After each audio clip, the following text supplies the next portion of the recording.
네, 지난주에는 봄이 벌써 와도 초여름인가 싶을 정도로 날이 좀 많이 따뜻하고 좋았거든요. 그러면서 이제 일하면서 무슨 생각이 들었냐면, 사람이 참 간사하다 싶은 게 겨울에는 그렇게 봄이 왔으면 좋겠다라고 생각을 하더니 막상 봄이 오니까 아직 오지도 않는데 여름이 걱정되는 거예요. 올여름도 어떻게 지내지? 막 이런 생각을 또 하게 됐었습니다. 그래도 뭐 봄은 올 것이고 계절의 봄뿐만이 아니라 우리나라에 또 우리가 사는 삶의 자리자리마다 따뜻한 봄은 꼭 와야겠습니다. 오늘은 우리 교회 이제 설립 5주년 감사 예배로 함께 모이고 있는데요. 가끔 또 그런 생각을 합니다. 우리 교회 지금 잘하고 있는 건가? 이제 라는 생각을 합니다. 그 질문은 또 제 개인적인 질문으로 이어지거든요. 뭐냐면 나는 잘하고 혹은 잘 살고 있나? 이제 싶은 생각이 들기도 합니다. 물론 아직 답이 내려진 것도 아니고 사실은 이 질문에 대한 답은 평생 딱 떨어지는 답은 얻을 수가 없다라고 그냥 지레 짐작을 하고는 있습니다만은 그런 생각을 하고 있기도 합니다. 그래서 속 시원히 그런 질문을 떨쳐버릴 수는 없는 것은 맞다고 생각하는데 그래도 이 질문은 우리에게 평생 질문이라는 마음으로 한번 위함을 삼아 보게 됩니다. 어쨌든 이런 질문을 가지고 우리가 지금 함께 모여서 예배를 하고 있고요. 또 앞으로도 이런 질문을 또 계속해서 우리 스스로에게 또 던지면서 살아가는 공동체가 된다면 참 좋겠는데요.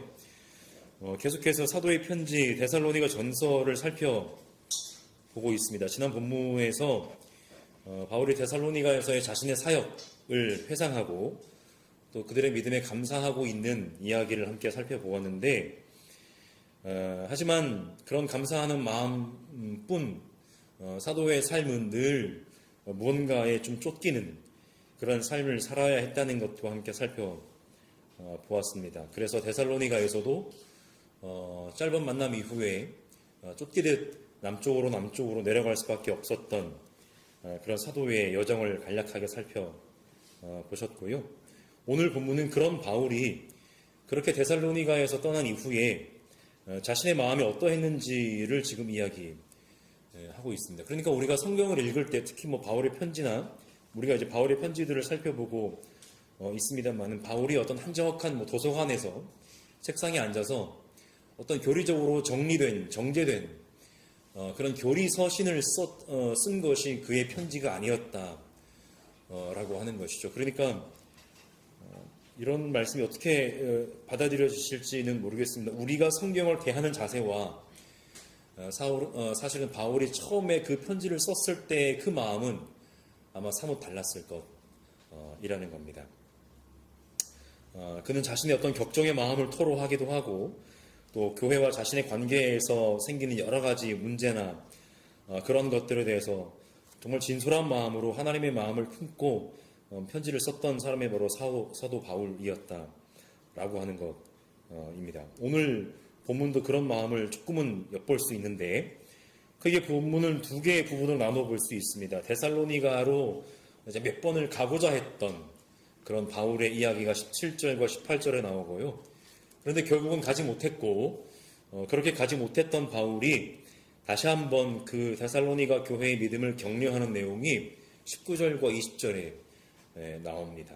각 부분을 간략하게 함께 살펴보시면서 바울이 하고 있는 이야기 그리고 오늘날 우리가 하나님의 말씀이라고 받아들이고 있는 데살로니가 전서를 통해서 드러난 그런 하나님의 말씀을 함께 나누도록 하겠습니다. 먼저 17절과 18절을 제가 읽어보면요. 형제자매 여러분, 우리가 잠시 여러분을 떠나는 것은 얼굴이요 마음은 아닙니다. 우리는 얼굴을 마주하고 여러분을 볼 수 있기를 간절히 바라고 있습니다. 그러므로 우리는 여러분에게로 가고자 하였고 특히 나 바울은 한두 번 가고자 하였습니다. 그러나 사탄이 우리를 방해하였습니다. 라고 얘기를 합니다. 얼굴 즉 몸은 떠나 있지만 마음만큼은 그들과 함께 있다는 그 말이 바울의 마음이 지금 어떠한지 그의 간절함을 잘 보여주는 것 같습니다. 이것은 단순한 수사가 아니고요. 교회를 생각했던 사도의 마음이 평소에 어떠했는지를 잘 보여주고 있는 것입니다. 하지만 바울은 그렇게 마음만 간절했던 것이 아니라 실제로도 데살로니가 교회를 방문하려고 했었는데, 그런데 바울의 말에 따르면 사탄이 그것을 방해했다는 겁니다. 데살로니가로 가려고 했던 그런 바울의 계획을 사탄이 방해했다는 것이죠. 아까 말씀드렸던 것처럼 바울은 지금 데살로니가 전서를 어떤 도서관에 앉아서 아주 정제된 언어로 지금 교리적인 서신이나 아니면 어떤 신학 논문을 쓰고 있는 것이 아니기 때문에 지금 여기서 그가 말하고 있는 사탄이라고 하는 것은 우리가 성경 공부 때에 배우는,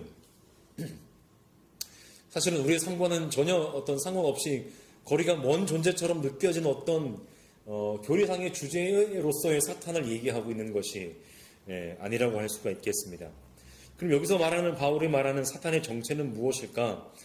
바로 어떤 그것은 바울의 삶을 둘러싼 구체적인 상황을 지금 그가 이야기하고 있다고 할 수 있겠습니다. 그러니까 그가 경험하고 있는 데살로니가로 한번 가보고 싶지만 그런 가보고 싶은 발걸음을 어떤 막아서는 그런 구체적인 사건의 배후에서 사탄으로 지칭되는, 즉 하나님의 복음을 대적하는 어떤 힘이 작용했다라고 하는 것이죠. 여러 번 말씀드렸지만 고대인들은 어떤 신화적인 세계관에 살고 있었기 때문에 그런 바울의 발걸음을 막아서는 것을 그는 얼마든지 기꺼이 하나님의 복음을 대적하는 것을 그 정체를 사탄이라고 이야기할 수가 있었다라고 하는 것이죠. 그러니까 이것을 오늘날 우리가 어떤 너무나 문자 그대로 이것을 적용해서 나의 계획을 방해하는 그 모든 것들을 사탄이라고 얘기하면은 좀 어려워지는 경우가 생길 수도 있다라고 하는 것이죠. 어쨌든 지금 바울이 얘기하고 있는 그의 발걸음을 막아선 사탄, 사도행전의 이야기를 잠깐 살펴보시면 데살로니가에서 쫓기듯 길을 나섰던 바울이 도착한 곳은 베레아였습니다. 그 유명한 베레아. 우리는 베레아라는 지명과 그곳의 사람들에 대한 사도행전의 호의적인 보도를 잘 알고 있습니다. 바로 베레아의 유대 사람들은 이 누가의 표현, 제가 이 말씀 나눔을 준비하면서 보다가 좀 지나쳐왔던 그런 표현을 제가 다시 한번 보게 됐는데, 누가는 사도행전을 쓰면서 베레아의 유대 사람들이라고 유대를 얘기하고 있습니다. 유대인들이요. 또 데살로니가의 유대 사람들보다 더 고상한 사람들이어서, 그러니까 일반적인 베레아의 사람들과 데살로니가의 사람들이 아니라 베레아의 유대 사람들은 데살로니가의 유대 사람들보다 더 고상한 사람들이어서 아주 기꺼이 말씀을 받아들이고 그것이 사실인지 알아보려고, 왜냐하면 그들은 지금까지 바울이 전하는 것처럼 예수가 메시아라고 하는 신앙을 가지고 살아온 적이 없었기 때문에요. 그것이 사실인지 알아보려고 날마다 성경을 상고했다라는 것입니다. 데살로니가에서 바울이 데살로니가의 유대 사람들로부터 겪었던 그런 어려움들을 우리가 짧게 살펴보았습니다. 그래서 베레아에서도 주 예수를 믿게 된 사람들이 적지 않았다라는 것입니다. 데살로니가의 유대 사람들과 베레아의 유대 사람들을 누가가 지금 비교해서 얘기를 하고 있습니다. 그런데 그랬던 데살로니가 유대 사람들은 바울이 베레아에서도 하나님의 말씀을 전하는 것을 알고서 기꺼이 거기에까지 따라가서 데살로니가에서도 그랬던 것처럼 무리를 선동해서 소동을 벌였다라는 겁니다. 그래서 이번에도 역시 신도들의 도움으로 바울은 베레아에서도 쫓기듯이 이번에는 실라와 디모데와 헤어지면서까지 먼 거리 아테네를 향해서 떠나서 남쪽으로 내려와야만 했습니다. 베레아에서 아테네까지의 거리는 데살로니가에서 베레아까지 거리의 몇 배에 해당하는 더 긴 거리였습니다. 그리고 아테네를 떠난 바울이 결국은 도착한 곳이 고린도였고, 그곳에서 디모데를 만나서 데살로니가 교회의 소식을 듣고서 쓴 편지가 바로 데살로니가 전서라는 것입니다. 이 긴 여정의 어떤 지점에서 바울이 데살로니가로 다시 한번 가보려고 했는지는 정확하게 알 길은 없습니다만, 또 사도행전 역시 그것에 대해서 보도하지 않고 있기 때문에 그런 돌아가려고 하는 발걸음을 막아섰던 그런 방해의 세력들이, 그런 방해의 움직임들이 바로 바울이 얘기하고 있는 사탄이 작용하는 어떤 힘이라고 할 수가 있겠습니다. 그것은 그 사람들이 나쁜 놈들이어서 유대 사람들이어서가 아니라 그것이 결과적으로는 하나님의 복음을 다시 한번 전하고 굳건하게 하는 것을 막아섰던 힘이었기 때문에 바울이 사탄이 그것을 방해했다라고 이야기하고 있습니다. 결국 그 바울은 직접 데살로니가로 돌아갈 수 없었지만 지금 고린도에서 나중에 디모데가 가지고 온 그들의 소식에 당연히 크게 기뻤을 것이고요. 그래서 다시 한번 자신의 기쁨을 표현하는데 19절과 20절을 제가 읽겠습니다. 우리 주 예수께서 오실 때에 그분 앞에서 우리의 희망이나 기쁨이나 자랑할 면류관이 무엇이겠습니까? 그것은 여러분이 아니겠습니까? 여러분이야말로 우리의 영광이요 기쁨입니다. 라고 그가 얘기합니다. 이 대목에서 바울은 사도로서의 자신의 기쁨의 원천이 다름 아닌 교회라고 이야기합니다. 그리고 그 교회와 함께 기다리고 있는 주 예수의 오심, 즉 예수의 재림이 바로 그의 기다림의 유일한 최종 목적지라고 하는 것입니다. 그리고 그 예수께서 다시 오실 그때 마지막 때에 바울이 자랑할 면류관, 그가 받게 될 그 면류관은 다른 것이 아니라 바로 그가 복음을 심어서 생겨났고 믿음을 지키며 살고 있는 신자들이라는 것입니다. 바로 신자들의 그 삶이, 믿음의 삶이 사도로서 그가 주 예수께로부터 받을 면류관, 자랑할 면류관이라는 것입니다. 그렇기 때문에 비록 그가 몸은 떨어져 있고 돌아가고 싶은 발걸음도 사탄의 방해로 돌아가지 못하고 다시 볼 수 없었지만 그들이 데살로니가 교회가 믿음을 잘 지키며 살고 있다는 소식에 바울은 기뻐할 수 있었습니다. 내가 다시 돌아가서 고린도 교회에 어떤 그런 편지를 썼던 것처럼 마침 이 편지를 쓰는 곳이 고린도라고 하는 곳이 참 재미있는 어떤 배경이라고 할 수 있는데 고린도 전서에서 바울이 자신의 영향력의 미미함을 오히려 강조하고 있는 것을 우리가 볼 수 있게 됩니다.